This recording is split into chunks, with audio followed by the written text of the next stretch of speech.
In this video, we're going to give a slightly different perspective on the problem of which lengths we can construct given a unit line segment and given that we can use any Euclidean constructions that we want. So just as a refresher, we're starting with a line segment of length 1. That's given. And the question is, what other lengths can we construct?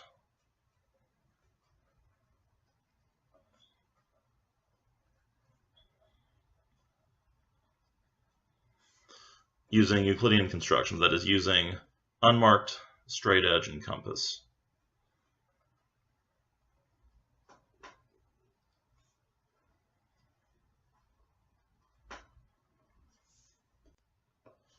It turns out that a useful way of thinking about this problem is not just to focus on lengths, but instead transfer the problem into thinking about what coordinate pairs in the coordinate plane we can construct.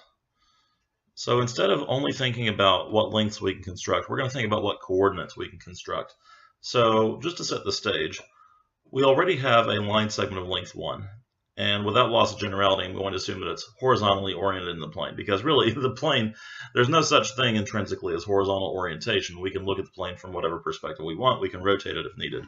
So let's say that our line segment of length 1 is right there. Then we can build around it a coordinate system by drawing two axes, one perpendicular to this line segment and another that is through the line segment. Did not quite hit that. Let's try that again. There we go. Nailed it. Not easy to do on a tablet. Okay, so we're going to construct a coordinate plane. So this is going to be the point 1, 0. This is the point 0, 0. Now to figure out what other coordinates I can get that I can construct using Euclidean construction methods, I'm going to first make a couple of fairly straightforward conclusions. First of all, if A is a constructible length, that is, A is a length that I know I can construct and have constructed, then I can construct the points in the coordinate plane A0, 0A, negative A0, and also 0, negative A, because I can set my compass to the length A, put it in my coordinate plane here, and then swing it around the axes so that I have A0 here, and then I've got 0A here, and then on the other side I have negative A0, and then on the bottom I have 0, negative A. Okay, so given any constructible length, I can at least construct points having that as a coordinate. But then once I've done that, there's also something else I can do. If B is another constructible length,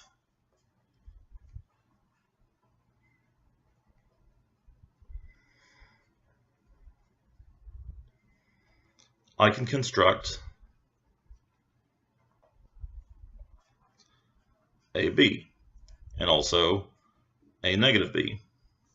So for example, if B is this length here, I let A be about this length, so I want to keep a record of that. Let's say B is this length. So I could just start at this point, which I have constructed, the point A0, create a perpendicular line. So let's create a perpendicular line here.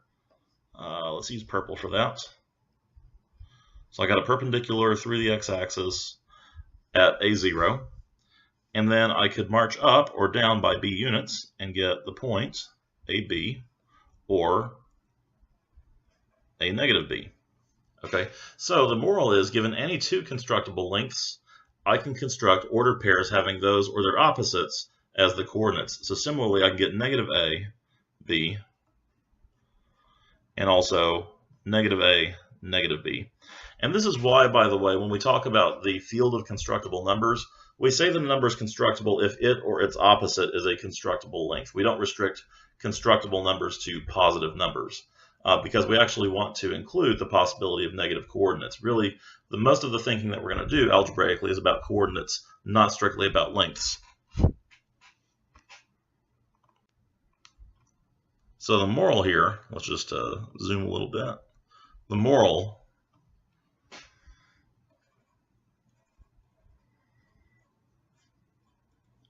is that if A and B are constructible, that is, constructible lengths,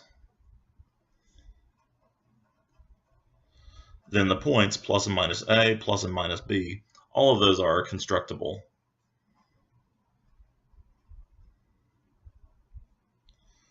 So to put it a little bit more succinctly, constructible lengths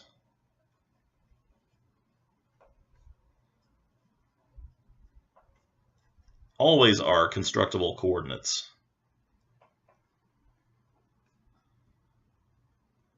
Okay, I would also like to prove the converse. I'd like to prove that constructible coordinates equate to constructible lengths. So let's suppose that I have in my coordinate plane here, let's make a new picture here just so that we have no confusion between the old and the new. So let's say I've got this other coordinate system here. This is the x-axis, this is the y-axis, and let's say I have a point somewhere here which I know has been constructed. So let's say that point is P, Q, where P and Q are just any real numbers, all right? And this is still the origin, 0, 0. Okay, so what if I have this point and I know it's been constructed? I would like to show that P and Q are both constructible lengths. So this is assuming PQ is a constructible point.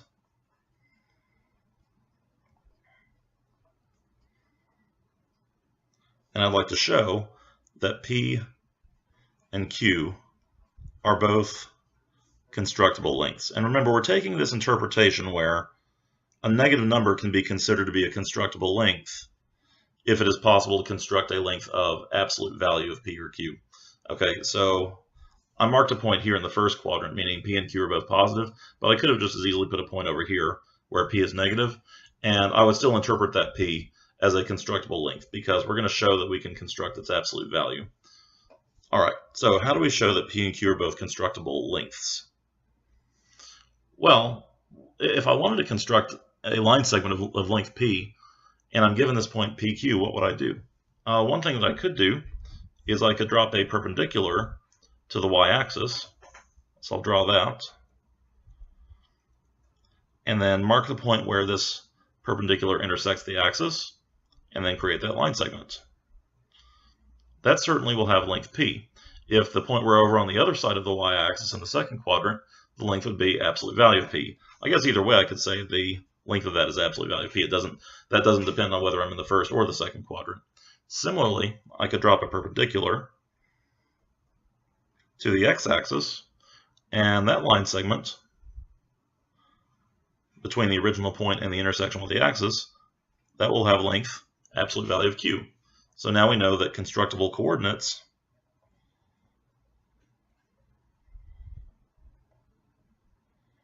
are also constructible lengths.